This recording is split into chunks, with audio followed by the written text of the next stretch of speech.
Well, on a beautiful day, Mother's Day, a little sombering reminder, we're at the Forest Lawn Mausoleum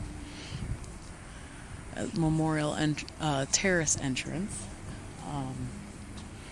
I didn't know what Forest Lawn was. Oh, yeah, and there's, well, you see on that book that gives you all the forest lawns there are. There's quite a few forest lawns. We're in Glendale, specifically at the mausoleum, where they have, you can see, they have a replica, stained glass replica of the Last Supper. Did you want to go see where they had the memorial? Or you no? What, over there? Yeah. Oh, yeah. On this location, they have two. Well, I can't video inside, and I respected that. Inside the main entrance, which is that way, they have the site of Elizabeth Taylor. It's a huge angel statue. It's beautiful. And I guess I was wondering, because my aunt told me as soon as I realized, I was like, it said park. I looked for a park. Got this. Didn't know this was also a cemetery. But they also have a museum here. I want to go check that out. They have an exhibit till June of David Bowie among the Mexican masters, a photography exhibit. But they, like I said, Elizabeth Taylor's inside the mausoleum, and I guess across the way, Michael Jackson. But you cannot get to Michael Jackson because his area is closed off. So apparently there is a memorial of stuff that fans have put down, and that's the closest you could probably get. Well, Forest Lawn Glendale has actually got a beautiful view. In some ways, just the fact of coming up here, I could see why if you just look it up and it's as a park, it is in a sense a park, because again they've got the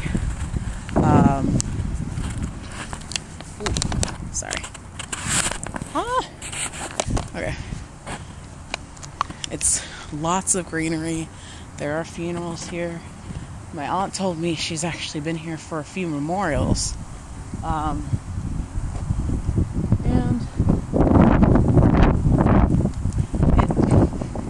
besides the fact, of course, again, there's dead people, looks like it would be a pretty place for a picnic. I'm trying to figure out, oh, here it is. On the Holy Terrace entrance, right here, because you cannot get to Michael Jackson's grave, there is a small memorial where I guess fans continuously leave stuff for him. And here it is with 2 pictures of Michael currently and a few items, some flowers it looks like someone recently put in, a penny, a little rock or something, because we were told by the person at the front gate of the main mausoleum you can't get to him, so this would be the closest place you could actually get. It is so surreal, very surreal. And I'm not saying this is a tourist place, it's just, it is beautiful. They have replicas of works of art and original statues. It's also so, kind of makes you think. I do want to make a correction. I think I said Holy Terrace, but from here I realize it's 2 L's. I don't think you can see it from right here, but it is the Holly Terrace. And like I said, the mausoleum's back this way. And you drive past the main entrance to the mausoleum, do a little hook around. There's the Dahlia Terrace entrance. And you can park and walk up those steps specifically to get the closest you can to where Michael Jackson was buried. It's kind of weird. And then I don't know what kind of trees these are, but it's also a really interesting thought. You have the kind of trees where the bark, the exterior bark, just flakes off. You see how it almost looks like an albino tree completely smooth. So we made it to the, I almost want to say the top of Forest Lawn, but this thing's so big still. I like how you're just like, no, we didn't make it to the top. Okay, we didn't make it to the top of Forest Lawn, but we made it to a very nice high point. You could see mountains in the background, houses, all sorts of stuff. And the museum is up here where they're doing the David Bowie among the Mexican Masters. And there is the Hall of the Crucifixion Resurrection, which, that's a beautiful looking church right here. And looks like an addition. Like they probably have, this is probably the original church, and then they probably built onto it later. There's churches all down through these things where they have the memorial services for the, you know. Okay. You're going to have a service. So my Aunt Rose chiming in. She knows more. She lives here. Well, I've just been to some memorial services. She's been in memorial services. So I brought her out. She doesn't love me. She loves me. She don't like me because I keep making her walk. Got it. Well, I was gonna go to the museum, but she saw what's over here, and she's like, "We're going this way." I'm like, "Okay, fine." Okay, we're gonna go here. Yeah, I kept telling you I was gonna go to the museum. Okay, we're not going in this part. We can go in that part too. We'll go here first. Okay. That's what I was saying. It's the Hall of the Crucifixion Resurrection. Oh, okay. Since I know you'd like this. And all those different little, you'll see some of them. Okay. Where they have the services at the churches. Okay. Well, you've been to Easter sunrise service up here? Well, not right here, but because they have it like it before dawn. Okay. Different churches come up. Okay. I gotcha. Keep going. So, this is how it looks like closer up. Isn't it grand? And of course, no video recording or photography allowed in the building, so we're not going to see much else past this. But that's a big door. So, we're going to hop in here. If we have enough time, we'll make it in the museum, but I think most of these places close around 4, because the mausoleum closes at 4:30. This closes at 4. This is only open Tuesday through Sunday. I don't know about the rest of them.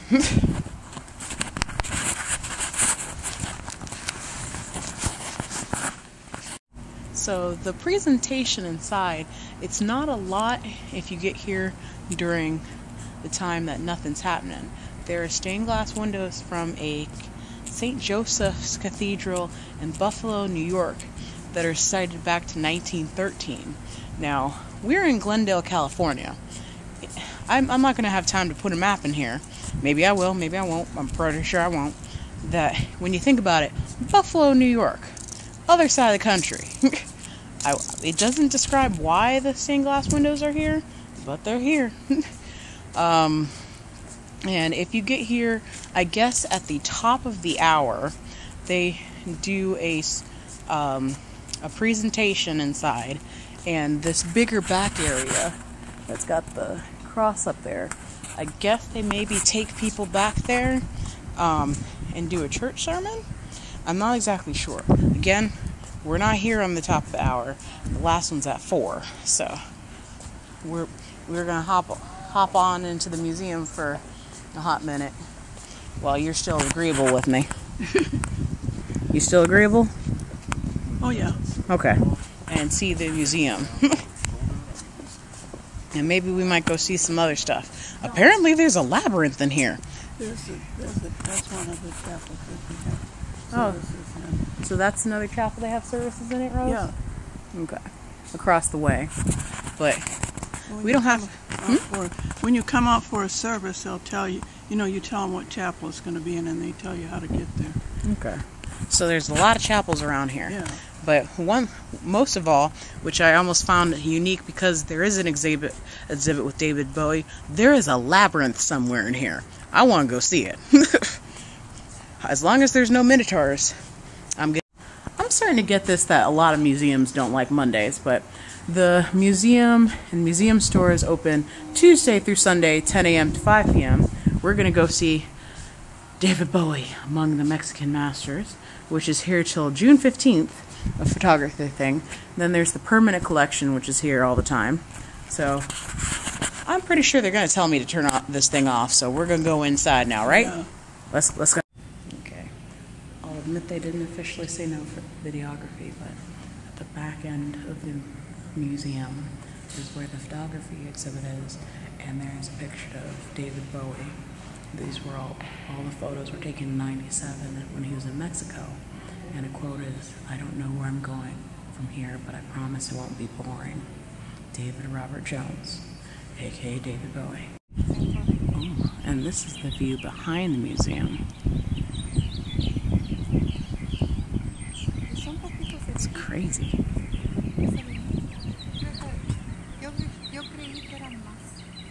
And of course the sad part is there's still idiots who throw stuff down here, but it's amazing.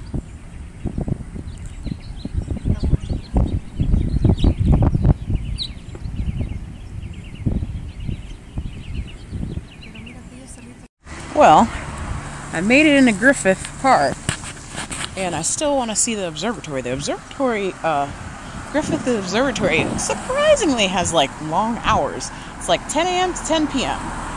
The only problem is, as I was trying to figure out if we should drive all the way to the top, which is $4 parking, which is not that bad, or park and free parking and take 50 cents per person, I have to use the restroom.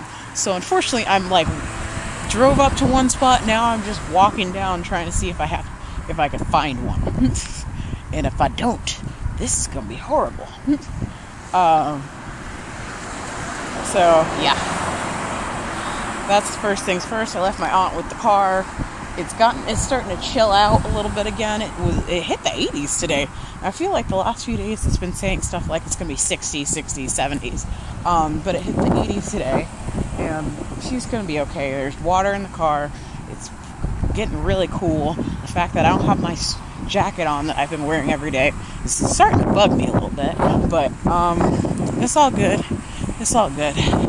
She's probably safer and warmer than I am. It took me a while, but I made it to the restroom all the way down by the Roosevelt golf course little thing. It wasn't actually too bad maintained, considering how it could be the alternative. Well, I hopped in the handicap, so that might make a difference. Now I gotta trek back up the steep to get back to the car. At least I'm getting exercise today. It's a nice view, actually. Probably not enough for anybody to notice with this camera, but it's a nice view.